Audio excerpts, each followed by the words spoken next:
Hi guys, hi and welcome back to my YouTube channel. I hope all of you guys are good. I hope all of you guys are great.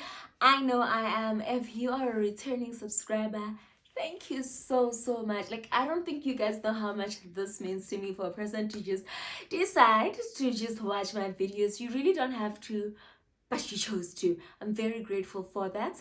If this is your first time here, thank you so much for deciding to join the family. You will definitely enjoy it here. And if you're still undecided about being part of us, just be sure to click that subscribe button down below and you will not regret it, right? As you guys can see by the title of the video, this is a segment that I've been wanting to introduce on my channel. However, I've been very skeptical about it, especially because for me, therapy has always been a very intimate journey, right? But I did mention that I started this channel also to just shed light on mental health, mental illnesses, and right. So I mean, like, I guess this is transparency, right? So anyone that knows me from Khale would know that I've always been a mental health person. I've always advocated for mental health. I've always advocated for healthy minds, healthy relationships, just be healthy, So I've always been a therapy girl, and I mean, like, not by choice, but I'm glad that I ended up in therapy, right? So I've been in therapy for like 3 years on and off, and this year I decided to just, let me just go back.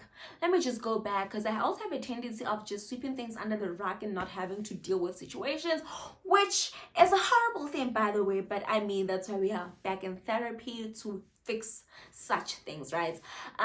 So I'm basically going to come here every week to share my therapy experiences for that week, because I have a session a week, right? My sessions this year started, I think, a few weeks back, but I'm only going to start on the on last week's session this week, and then this week's session I'll talk about it next week, so on and so we're gonna be a week behind, right? So week uno. So week one, this year I felt so compelled to deal with childhood trauma. It was time.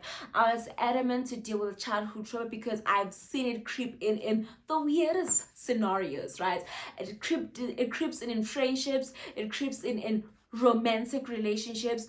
It could creep in just when I'm just chilling, minding my own business, trying to study. Childhood trauma would creep in, and that's what happens when you don't deal with emotions. They will nag until you confront them, right? So yeah, that's what we're gonna talk about first: childhood trauma. So one of the first things that I mentioned in therapy last week was that I feel mad sometimes. Literally, I feel like I'm losing my mind sometimes, especially when I think independently, right? When I have feelings of my own, I think I am crazy, and I think that definitely stems from when you are constantly invalidated as a person. I think that your feelings do not matter, right?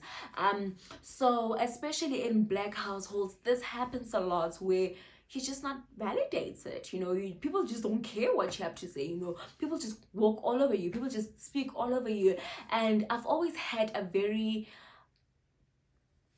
had a problem with the concept of age and age versus maturity. I've always had a problem with understanding how, you'd find your uncles or your aunts or whatever, people just in general that are years older than you, but invalidating you. You'd find people years older than you, but not speaking life into you, but speaking doubt, speaking hurt, speaking pain, and doing the opposite of what they're supposed to do, right?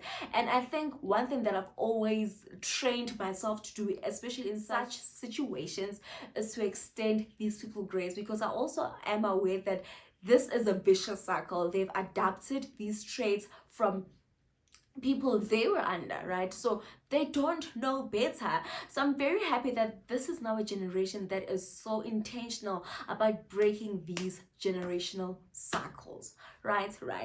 So the one thing that stood out for me was that prior to my sessions, every single time I would want to oppose an adult or think not have the same thoughts as an adult, or want to, I don't want to say like but want to disagree with their notion or their standpoint, I always feel so convicted, like, oh my goodness, what is wrong with me? Am I crazy for not seeing eye to eye with this person? Like, and I would always, all the damn time, call all my friends. I would call all my friends and ask them, okay, A, B, C, and D said A, B, C, and D, and here is how I'm feeling, right? Because usually when people say something that is offensive to me, I just cry, you know. And then later on, I'm like, when I think about it, I'm like, okay, but this person, yes, this person's standpoint, this is what they're feeling about whatever, and I feel completely different about it. Am I crazy for not seeing things the way they see things? And 100% of the time, I'm not crazy. So that was one thing that I actually wanted to address in therapy. So I get there, I speak to my lady, I'm like, it feels a bit wild that every single time that um I want to stand up for myself, or I have these independent thoughts, I feel some type of way, you know, as what's going on? What's going on? And she helped me unpack that sometimes you are so invalidated as a person, or you are made to think that you're like you're not smart enough, you know, like your feelings are not valid, we're not going to take your point, you are silly, sit down, shut up, at an end. And I think our parents, our siblings, friends, or whoever do such things without even realizing what they are doing. And obviously, because you're on the receiving end, you are forced to do nothing but internalize those things to a point where you're even scared of voicing out you're probably voicing out your thoughts, right?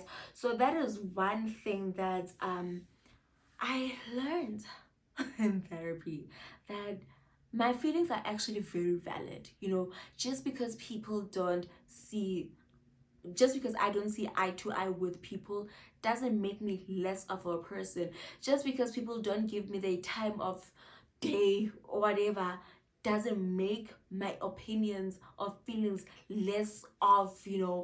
And I just hope that, especially the perpetrators in this case, I just hope that you guys take time to reflect. This thing of just opening your mouth and just yapping and thinking that, and you going to bed very chilled, you don't even care what you did, you might have ruined a person's entire life, you might have ruined a person's entire thought process. Now people are scared of, you know, just being vulnerable. People are scared of being independent thinkers because you've invalidated them and you've made them feel so small and you've reduced them so close to nothing. Alrighty, so I'm just gonna wrap this up here.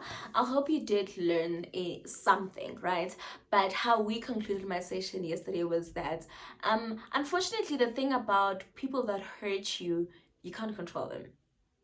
You can't, you know. Fortunately, also, like, you can't control people that hurt you, you can't control people that invalidate you.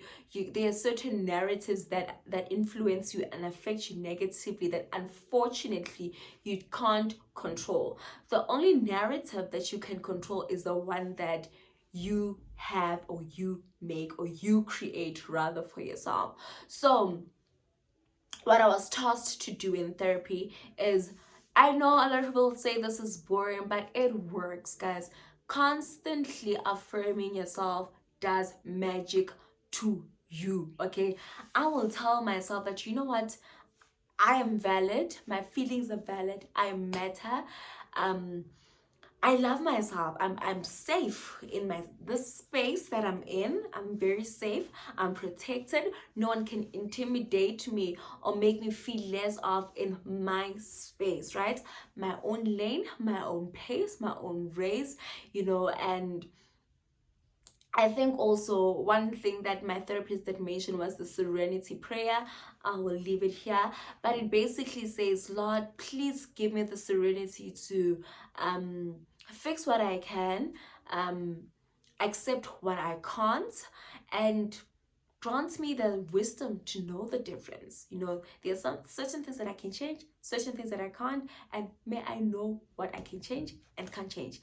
And there are certain things that have happened to us in our past. There are certain things that are currently happening to us right now that unfortunately we can't change people. We can't change how people do things, but we can change how we see ourselves. We can change how we make ourselves feel.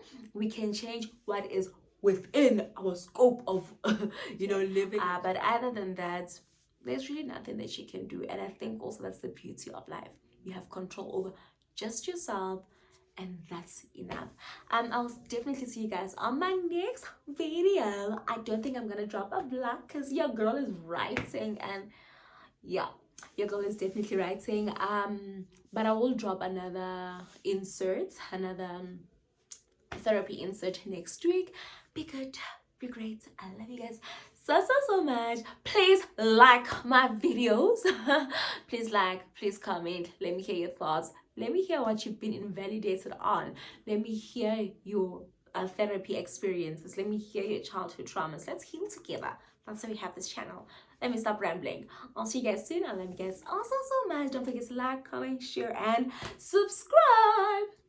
Bye.